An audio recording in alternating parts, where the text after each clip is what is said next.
તો રાજકોટની ગોપાલ નમકીનમાં ભીષણ આગ લાગી હતી અને આગને લઈને અનેક તર્ક વિતર્કો સર્જાઈ રહ્યા છે। ગઈકાલે રાજકોટમાં આ આગની ઘટના ઘટી હતી। ગોપાલ નમકીનમાં આગને લઈને અનેક તર્ક વિતર્કો, કારણ કે અગાઉ નોટિસ પાઠવવામાં આવી હતી। ગોપાલ નમકીન કે જેની હાલત હજુ પણ એ છે, એ બિલ્ડિંગમાંથી હજુ ધુમાડા નીકળી રહ્યા છે। ફાયરની ટીમ ત્યાં છે, તેમના દ્વારા હજુ પણ કામગીરી કરવામાં આવી રહી છે। આ તમામની વચ્ચે સવાલ અનેક ઉઠી રહ્યા છે।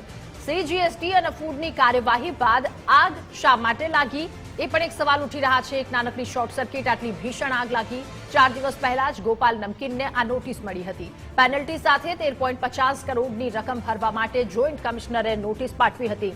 ગોપાલ નમકીન કે જેણે થોડા સમય પહેલા આઈપીઓ બહાર પાડ્યો હતો, પરંતુ આ તમામની વચ્ચે નોટિસ પાઠવવામાં આવી અને આગ લાગતા ત્યારબાદ અનેક સવાલો પણ ઉઠ્યા કે ફેક્ટરીમાં 400 લોકો કામ કરી રહ્યા હતા। 400 કર્મચારીના જીવ જોખમમાં મૂકી શું ગોપાલ નમકીનમાં આગ લાગી છે કે પછી લગાવવામાં આવી છે? સવાલ એ પણ કે સીજીએસટીની નોટિસ મળી ત્યારબાદ આ આગ લાગતા એ પણ સવાલ ઉઠી રહ્યો છે। ટીઆરપી આગ બાદની સૌથી વિકરાળ આ આગ, એમાં બેદરકારી કોની છે? બેદરકારી ક્યાં દાખવવામાં આવી છે? અને શું ગોપાલ નમકીનની ફેક્ટરીમાં કોઈ મોટી ગોલમાલ કરવામાં આવી છે?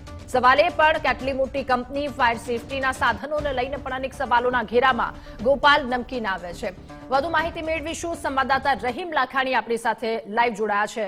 રહીમ, આટલી મોટી કંપની ગોપાલ નમકીન, પરંતુ આટલી ભીષણ આગ લાગી છે। અગાઉ સીજીએસટી દ્વારા નોટિસ પાઠવવામાં આવી હતી, જેને લઈને હવે અનેક સવાલોના ઘેરામાં ગોપાલ નમકીન આવી હોય એવું લાગી રહ્યું છે।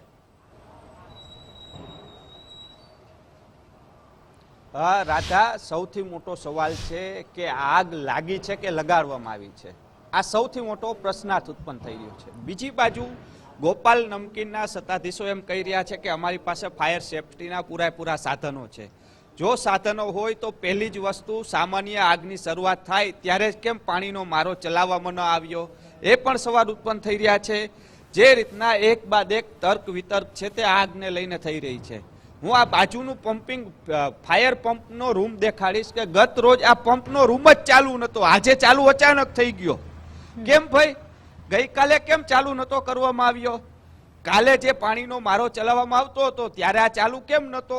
આજે દેખાડવા માટે કે ભાઈ અમારી પાસે ફાયરના સાધનો ઉપલબ્ધ છે। ગઈકાલે ગુજરાત ફર્સ્ટ આગની વચ્ચે અંદર જઈને એક દ્રશ્યો બતાવ્યા હતા કે ગોપાલ નમકીનના જે ફાયર સેફટીના સાધનો છે તેમાંથી કઈ રીતનું પાણી છૂટી રહ્યું હતું। માત્ર સામાન્ય પાણીનું પ્રેશર ત્યાંથી જઈ રહ્યું હતું। હજી પણ આગ છે તે ચાલુ છે, હજી પણ ધુવાડા છે, રાધા નીકળી રહ્યા છે, હજી પણ કાંઈક કૌભાંડના ધુવાડા છે। શું એવું છે કે તેમને છુપાવવું પડ્યું હતું ને આખું 1 કલાક સુધી ફાયર બ્રિગેડને જાણ નથી કરવામાં આવી? સ્થાનિક લોકો સાથે જે ચર્ચા કરવામાં આવી છે, 1:36 મિનિટે આગની શરૂઆત થઈ હતી અને રાજકોટ ફાયર બ્રિગેડને 2:36 મિનિટે જાણ થઈ છે। 1 કલાક સુધી કેમ આગ છે તે ચાલુ રાખવા દેવામાં આવી? જો ફાયર સેફટીના સાધનો હતા તો પછી ઉપયોગ કેમ નથી કરવામાં આવ્યા? આ પણ એક સવાલ ઉત્પન્ન થઈ રહ્યો છે। 3 દિવસ પહેલા જીએસટીની 13 કરોડ રૂપિયાની નોટિસ ઇસ્યુ થાય છે ત્યારે, અને તે પહેલા આ ફૂડ એન્ડ ડ્રગ્સ વિભાગ દ્વારા પણ ચકાસણી હાથ ધરવામાં આવી છે કે ગોપાલ નમકીનની અંદર જે પાપડ છે તે પાપડમાં જીવાતો જોવા મળી હતી ને ફૂડ એન્ડ ડ્રગ્સ વિભાગ દ્વારા 9 લાખ રૂપિયાનો માલ છે આ જ યુનિટની અંદર સીઝ કરવામાં આવ્યો છે। શું ભેળસેળ થતું હતું? કાંઈ? ફૂડ એન્ડ ડ્રગ્સ વિભાગે દરોડો પાડ્યો તો શું ભેળસેળ થઈ હતું? 9 લાખ રૂપિયાનો સીઝ કરેલો માલ પણ આની આગની અંદર ખાક થઈ ગયો છે। એટલે કાંઈક કાળું છે તેનો સવાલ છે તે ઉત્પન્ન થઈ રહ્યો છે।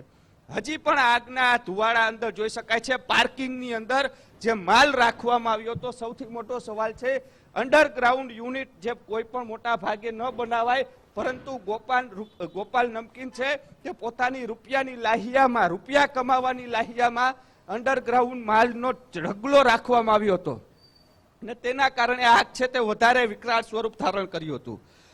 રાધા, અત્યારે જે સમાચાર મળી રહ્યા છે, ગોપાલ નમકીનની અંદર જે 2 ભાઈઓ છે તે ભાગલા પડ્યા ને ત્યારબાદ ગોપાલ નમકીને આઈપીઓ પણ બહાર પાડ્યો હતો અને આઈપીઓ દ્વારા જે કરોડો રૂપિયા છે તે લોકોના લેવામાં આવ્યા અને અચાનક આગ લાગી છે, તેને લઈને અનેક સવાલો છે તે હાલ ઉત્પન્ન થઈ રહ્યા છે। ગોપાલ નમકીન છે તે ક્યાંક ને ક્યાંક લોકોના નાણાં પણ ક્યાંક દબાવવામાં પ્રયાસ થઈ રહ્યા છે। બીજી બાજુ લોકોના રૂપિયા છે, કારણ કે આઈપીઓ જાહેર કર્યા પછી કરોડો રૂપિયાની ઉઘરાણી તો થઈ, ઉઘરાણી કર્યા પછી આગ લાગવા પાછળ નુકસાની તો લોકો જેણે શેર બજારમાં પૈસા ભર્યા છે તેને જવાનું છે, તેણે તો પોતાની છટકબારી રાખી જશે. આગ લાગી છે. સૌથી મોટો સવાલ એ પણ થઈ ગયો છે કે રાધા, બિલકુલ તમામ વાત હવે સવાલોના ઘેરામાં છે. રહીમ, આભાર આપનો તમામ વિગતો સાથે જોડાવા બદલ.